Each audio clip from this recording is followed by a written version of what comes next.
الرحیم نحمدہ و نصلی علی رسولہ الکریم۔ ہر انسان نے موت کا ذائقہ چکھنا ہے، تو مسلمان کے لیے موت کے وقت شریعت کے کیا احکامات ہیں، اس کو مسنون طریقے سے شریعت کے حکم کے مطابق غسل کیسے دینا ہے اور اس کو مسنون طریقے سے کفن کیسے دینا ہے، تو اس کا طریقہ ہم ابھی پریکٹیکل آپ کے سامنے بیان کریں گے۔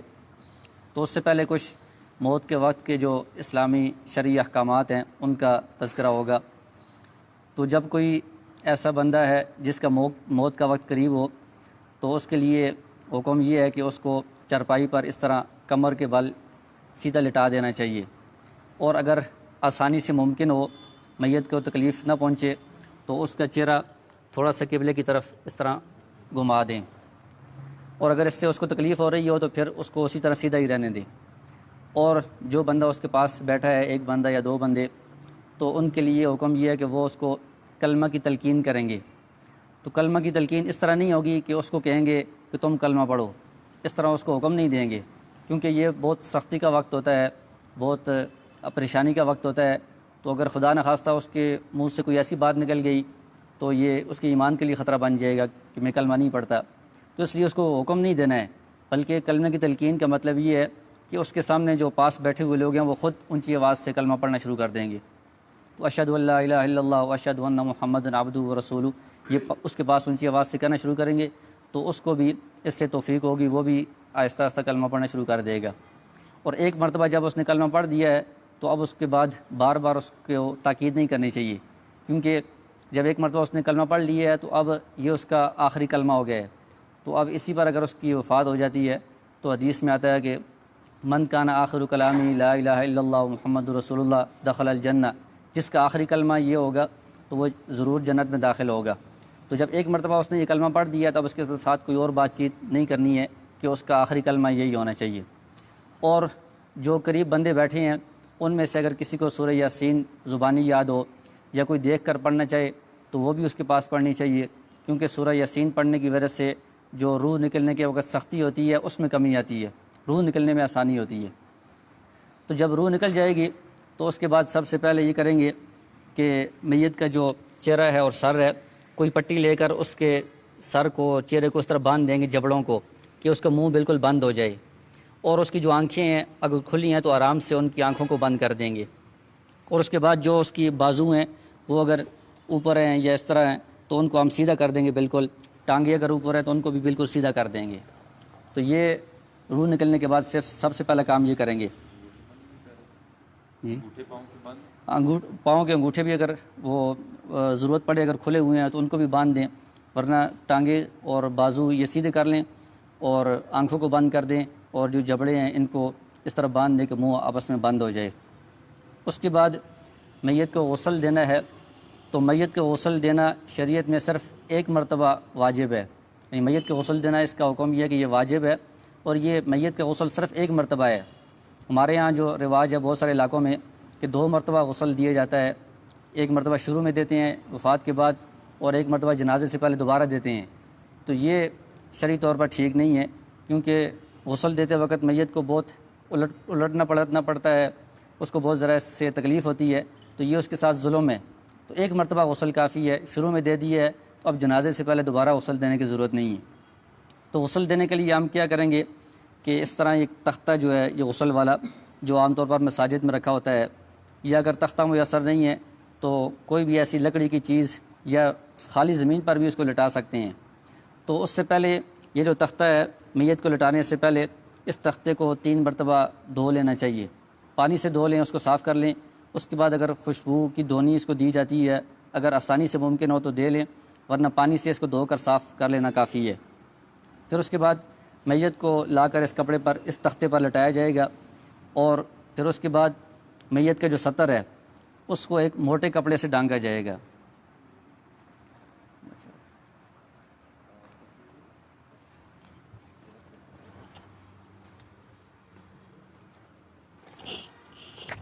تو مرد کا جو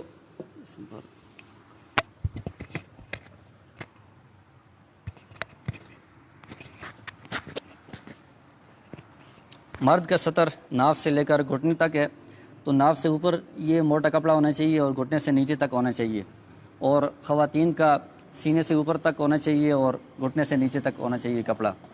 یہ جب موٹا کپڑا ہم نے ڈالا ہے، موٹا کپڑا اس لیے ضرورت ہے کہ ہم غسل دیں گے تو یہ کپڑا گیلا ہوگا، اگر باریک کپڑا ہوگا تو اس میں سے سطر نظر آئے گا، تو اس لیے موٹا کپڑا اس کے اوپر ہونا چاہیے۔ جب یہ کپڑا آپ نے ڈال دیا ہے، اب جو میت کے کپڑے ہیں ان کپڑوں کو ہم اتار دیں گے۔ تو کپڑوں کو اسی طرح اتارنا تو ممکن نہیں ہے، میت سے بہت مشکل ہوتا ہے، تو اس کا طریقہ یہ ہے کہ اس کو آپ کاٹ دیں۔ تو کاٹنے کے لیے کینچی لے کر یہ جو قمیض ہے اس کو یہاں سے کٹ لگا دیں، بازو کو ادھر سے کٹ لگا دیں، ادھر سے بھی دونوں کو، قمیض کو بھی نیچے سے اور بازو کو بھی کٹ لگا دیں، اور اس کو پھر اس طرح اوپر نکال لیں، گلے سے باہر نکال لیں۔ اسی طرح اور یہ جو سطر والا کپڑا رکھا ہوا ہے، اس کپڑے کے نیچے ہاتھ ڈال کر اس کا ازار بند کھول دیں گے، اور نیچے کی طرف سے اس کی جو شلوار ہے اگر آسانی سے نکالنا ممکن ہو تو اس کو کھینچ کر نکال دیں گے، ورنہ اس کو بھی کینچی کے ساتھ کاٹ کر اس کو بھی باہر نکال دیں گے۔ جب اس کے کپڑے اتار دیے ہیں، یہ کپڑا اوپر رکھا ہوا ہے سطر ڈانپنے والا، تو اس کے بعد ہم اس کے لیے غسل شروع کریں گے۔ تو میت کے غسل کا بھی وہی مسنون طریقہ ہے جو زندہ آدمی کے غسل کا طریقہ ہے۔ زندہ بندہ اگر غسل کرنا چاہتا ہے تو مسنون طریقہ یہ ہے کہ پہلے وہ استنجا کر لے، اور اس کے بعد پھر وضو کر لے، پھر اس کے بعد پورے جسم پر پانی پائے، یعنی غسل کرے۔ تو میت کا جو غسل کا طریقہ ہے وہ بھی اسی طرح ہی ہے۔ سب سے پہلے کیا کریں گے کہ جو غسل کرانے والا ہے وہ اپنے ہاتھ پر، بائیں ہاتھ پر دستانہ پہن لے، جو عام طور پر ڈاکٹر حضرات استعمال کرتے ہیں، وہ دستانہ مل جائے وہ پہن لیں، اگر وہ نہ ملے تو کوئی بھی کپڑا لے کر اس کو ہاتھ کے ساتھ باندھ لیں، چھوٹا کپڑا ہو، کوئی چھوٹا رومال ہو، اس کو ہاتھ کے ساتھ اس طرح باندھ لیں، موٹا کپڑا ہونا چاہیے۔ تو ہاتھ کے ساتھ جب کپڑا باندھ لیا ہے، اس کے بعد پھر پانی آپ کے پاس پہلے سے موجود ہوگا، پانی نیم گرم ہونا چاہیے، بہت ٹھنڈا بھی نہ ہو، بہت ذرا گرم بھی نہ ہو، نیم گرم پانی کے پہلے سے انتظام کر لیں۔ تو اس میں مگے میں پانی لے کر بایاں ہاتھ اس کپڑے سے نیچے اس طرح ڈال کر پانی بھی ڈالیں گے اس طرح، اور اس کا استنجا کرا دیں گے۔ جب استنجا کروا دیا ہے، اچھی طرح اس کو صاف کر دیا ہے، اس کے بعد دوسرا مرحلہ یہ ہے کہ دستانے اتار دیں گے۔ اب اس کو وضو کروانا ہے۔ تو وضو میں زندہ بندے تو کلی بھی کرتے ہیں، ناک میں پانی ڈالتے ہیں سارا، اس میں کلی اور ناک میں پانی ڈالنے کی ضرورت نہیں ہے، بلکہ کلی کے بجائے تھوڑی سی روئی لیں گے، آپ روئی کو اس طرح کر لیں گے اور اس روئی کو پانی میں بھگو کر اس کے منہ میں، ہونٹوں پر اس طرح مل دیں گے، تر روئی کو۔ اگر منہ کھلا ہوا ہو تو اندر جو دانت ہیں ان دانتوں پر بھی اس کو مل دیں گے، تو یہ اس کی کلی ہو جائے گی۔ ایک مرتبہ روئی کو اتار کر کے اس طرح لگایا، پھر دوسری مرتبہ اور روئی لے کر اس کو بھی اس طرح بنا کر اس کو بھی تار کر کے اس طرح دوبارہ اس کے ہونٹوں پر لگا دیے، دانتوں پر لگا دیے، اس طرح 3 مرتبہ کریں گے، تو یہ کلی ہے۔ پھر اس کے بعد اور روئی لے کر اس کو تار کر کے اس کو اس طرح بنا کر تار کر کے اس کے ناک میں اس طرح صفائی کر دیں گے، تر روئی کو اس طرح پھیر دیں گے، گمار دیں گے ایک مرتبہ، پھر دوسری مرتبہ دوبارہ اس طرح روئی لے کر اس کو بھی تار کر کے اس طرح اس کی ناک میں دونوں طرف گھما دیں گے، پھر تیسری مرتبہ روئی لے کر اس کو تار کر کے اس کے ناک میں دونوں طرف گھما دیں گے۔ تو یہ کلی اور ناک میں پانی ڈالنا یہ اس طرح روئی کے ذریعے سے ہوگا۔ اس کے بعد جو وضو کے فرائض ہیں وہ ہم پورے کریں گے کہ چہرے کو دھونا ہے، اور بازوؤں کو دھونا ہے، اور سر کا مسح کرنا ہے، اور پاؤں دھونے ہیں۔ لیکن چہرے کو دھونے سے پہلے یہ ضروری ہے کہ روئی لے کر، خشک روئی لے کر، اس کا اگر منہ کھلا ہوا ہے تو منہ پر بھی اس طرح آپ رکھ لیں، اور ناک میں بھی ڈال لیں دونوں طرف، اور دونوں کانوں میں بھی روئی ڈال لیں، تاکہ جب ہم پانی اس پر ڈالیں گے وضو کے لیے یا بعد میں غسل کے لیے تو وہ پانی اندر نہ جائے۔ کانوں میں بھی، ناک میں بھی، اگر منہ کھلا ہوا ہے تو منہ پر بھی روئی ہم رکھ دیں گے تاکہ پانی اندر نہ جائے۔ تو اب وضو میں اس کے چہرے کو پانی ڈال کر، چہرے کو ہم اس طرح پانی ڈال کر دھو دیں گے، تو یہ وضو کا ایک فرض پورا ہو جائے گا۔ اس کے بعد بازوؤں کو دھونا ہے، تو پہلے دائیں بازو کو اس طرح اٹھا کر 3 مرتبہ کونیوں سمیت جس طرح وضو میں دھوتے ہیں اس طرح ہم دھوئیں گے۔ پھر اس کے بعد بائیں بازو کو اس طرح اٹھا کر کونیوں سمیت 3 مرتبہ دھو لیں گے۔ اس کے بعد پھر جو غسل کرانے والا ہے وہ اپنے ہاتھ کو گیلا کر کے اس کے سر پر اس طرح مسح کر دے گا۔ پھر اس کے بعد پانی لے کر جو اس کے پاؤں ہیں، دائیں پاؤں کو پہلے 3 مرتبہ دھو لیں گے، پھر اس کے بعد بائیں پاؤں کو 3 مرتبہ دھو لیں گے، تو یہ اس کا وضو مکمل ہو جائے گا۔ جب وضو مکمل ہو جائے تو اب اس کے بعد جو اگلا مرحلہ ہے وہ غسل کا ہے، یعنی غسل شروع ہو جائے گا۔ تو اس میں سب سے پہلے یہ ہے کہ میت کا جو سر ہے اور مرد ہے تو اس کی جو داڑھی ہے اس کو ہم اچھی طرح پانی کے ساتھ دھوئیں گے اور اس پر ہم صابن بھی لگا دیں گے۔ تو پانی ادھر سے لے کر اس کے سر پر بھی ڈالیں گے اور بالوں کو اچھی طرح ہم بھگوئیں گے کہ اس کے اندر پانی پہنچ جائے، داڑھی کے اندر بھی پانی پہنچ جائے، چہرے کو بھی اچھی طرح ہم پانی کے ساتھ صاف کریں گے۔ جب یہ سر اور داڑھی اور چہرہ اچھی طرح صاف ہو جائے اس پر پھر صابن بھی لگا لیں گے، صابن کے ساتھ دوبارہ اس کو ہم دھو لیں گے۔ اس کے بعد پھر ہم اس مردے کو بائیں کروٹ پر لٹائیں گے۔ بائیں کروٹ پر اس لیے لٹائیں گے کہ دائیں طرف سے ہم اوپر پانی ڈالیں گے۔ تو اب ہم اس کو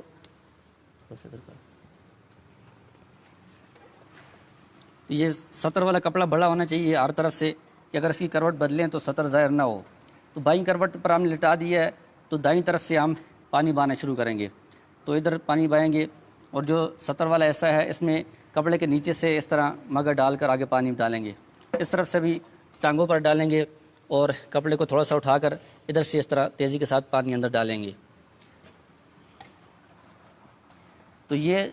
اوپر سے جب ہم نے دائیں کروٹ پر پانی ڈالا ہے تو 3 مرتبہ ہم پانی ڈالیں گے اس طرح، اور پانی اتنا ڈالیں گے کہ جو نیچے جگہ ہے، جو نیچے بائیں کروٹ ہے تختے کے ساتھ جو لگی ہوئی جگہ ہے وہاں تک پانی پہنچ جائے، سامنے کی طرف سے بھی پیچھے کی طرف سے بھی نیچے تک پانی پہنچ جائے، اتنا پانی ہم ڈالیں گے۔ پھر اس کے بعد ہم ان کو دائیں کروٹ پر لٹائیں گے۔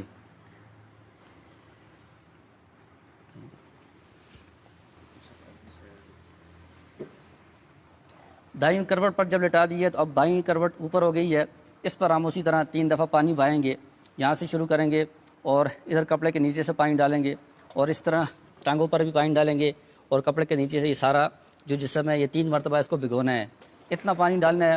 کہ سامنے سے بھی اور پیچھے سے بھی نیچے جو جگہ ہے تختے کے ساتھ جو لگی ہوئی ہے وہاں تک پانی پہنچ جائے۔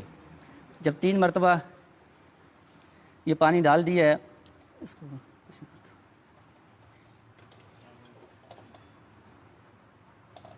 تو اب سر پر تو ہم نے صابن لگا دی ہے، چہرے پر بھی صابن لگا دی ہے، داڑھی پر بھی لگا دی ہے، جو باقی جسم ہے اس پر بھی اگر صابن لگانے کی ضرورت ہو تو اس پر بھی صابن لگا لیں۔ جو سطر والا ایسا ہے اس پر صابن لگانے کے لیے پھر ہاتھ پر دستانہ یہ کپڑا باندھنا ضروری ہوگا، اور باقی جسم پر بھی صابن لگا لیں۔ جب صابن لگا لیا ہے اس کے بعد یعنی 3 دفعہ تو ہم نے پہلے پانی ڈالا تھا، صابن لگانے کے بعد اب ایک اور دفعہ اصل جو مسنون طریقہ ہے وہ تو یہ ہے کہ پانی میں کافور ایک خوشبو ملتی ہے، وہ ملا کر اس پانی کے ذریعے سے آخری مرتبہ صابن لگانے کے بعد اس پورے جسم پر پانی ڈال دینا چاہیے۔ اگر کافور والا پانی نہیں ملتا تو وہی پانی جو ہمارے پاس پہلے سے موجود ہے نیم گرم پانی وہ ہم ڈالیں گے۔ تو اس مرتبہ صرف ہم ایک طرف ہی ڈالیں گے کہ اس کو اب بائیں کروٹ کی طرف لٹا کر اس طرف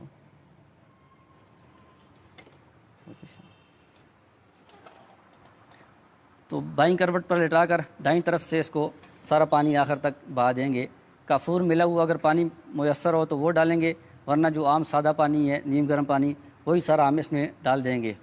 اس دفعہ دوبارہ بائیں کروٹ پر لٹانا ضروری نہیں ہے، بس اس طرف سے یہ مکمل ہو گیا ہے۔ تو جب پورے جسم پر پانی ڈال دیا ہے اور صابن بھی لگا دیا ہے، اس کے بعد دوبارہ بھی پانی ڈال دیا ہے، اب اس کے بعد جو اگلا کام کرنا ہے وہ یہ ہے کہ جو غسل کرانے والا ہے وہ خود یا کسی کی مدد سے اس کے سر کو ادھر سے تھوڑا سا اوپر کریں گے، پیٹ کو بھی تھوڑا سہارا دے کر اوپر کریں گے۔ اب اس کے بعد وہ جو پیٹ ہے اس کو ہلکا ہلکا دبائیں گے، اس طرح ہلکا ہلکا، زیادہ زور سے نہیں، ہلکا ہلکا یہاں سے دبائیں گے۔ تو اگر اس کے بعد کوئی نجاست وغیرہ نکلتی ہے تو دوبارہ وہ ہاتھ پر دستانہ باندھ کر یہ کپڑا باندھ کر دوبارہ وہ اس کا استنجا کروا دیں گے، اس نجاست کو صاف کر دیں گے۔ یہ جو ابھی اگر بعد میں نجاست نکلتی ہے اس سے جو پہلے غسل ہو گیا ہے اس پر کوئی فرق نہیں پڑے گا، دوبارہ غسل کرنے کی ضرورت نہیں ہے، بس وہ جو پہلے غسل ہو گیا ہے وہ مسنون غسل مکمل ہو گیا ہے۔ اب اگر نجاست نکلتی ہے تو صرف اس کو صاف کر دینا کافی ہے۔ جب یہ کام ہو گیا ہے تو اب جو اس کا غسل ہے وہ سارا مکمل ہو گیا ہے۔ اب ہم نے کیا کرنا ہے کہ کفن کے لیے اس کو چرپائی پر لٹانا ہے، کفن باندھنے کا انتظام کرنا ہے، اس کی صحیح ترتیب کرنی ہے۔ تو اس کے لیے پہلے ہم تولیہ، چونکہ یہ سارا اس کا جسم گیلا ہے تو اس لیے پہلے ہم تولیے کے ذریعے سے اس جسم کو خشک کریں گے۔ تو تولیے کو جس طرح زندہ لوگ استعمال کرتے ہیں اس طرح رگڑ کر مل کر اس طرح استعمال نہیں کرنا، کیونکہ بعض اوقات جلد بہت کمزور ہوتی ہے تو اس کو بھی نقصان پہنچتا ہے۔ تو اس کو ہم اس طرح کر کے اس کے اوپر صرف رکھیں گے کہ وہ پانی کو چوس لے، اس طرح زیادہ زور سے اس کو ملنا نہیں ہے۔ تو تولیے کے ذریعے سے اس کے بالوں کو بھی، داڑھی کے بالوں کو، چہرے کو اور جسم کو ہم خشک کر لیں گے۔ خشک کرنے کے بعد یہ جو کپڑا ہے جو ہم نے پہلے سے سطر پر ڈالا ہوا ہے، یہ تو ابھی پانی کے ساتھ بہت ذرا بھیگ گیا ہے، تو اب ہم اس کے اوپر خشک کپڑا ڈالیں گے سطر کو چھپانے کے لیے۔ اس کو ہم نکال لیں گے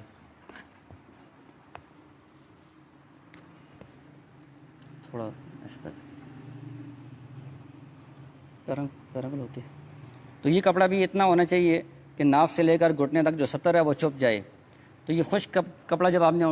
ڈال لیا ہے تو اب اس کو ادھر سے پکڑیں دونوں طرف سے، تو نیچے سے جو گیلا کپڑا ہے اس کو پاؤں کی طرف سے کھینچ کر نکال لیں گے۔ تو اب جو گیلا کپڑا ہے وہ نکال لیا ہے، یہ خشک کپڑا اس کے اوپر آ گیا ہے، اور اس کے جسم کو بھی تولیے سے خشک کر دیا ہے۔ اب ہم اس کو اٹھا کر جو کفن ہم نے پہلے سے بچھایا وہ ہوگا اس پر رکھیں گے اور کفن کو باندھنے کا انتظام کریں گے۔ تو کفن کو کیسے بچھانا ہے پہلے، اور اس کے اوپر میت کو کیسے لٹانا ہے، کیسے باندھنا ہے، تو وہ ہم چارپائی پر اس کی پریکٹس کریں گے۔ ٹھیک ہے، ہاں اسی اٹھو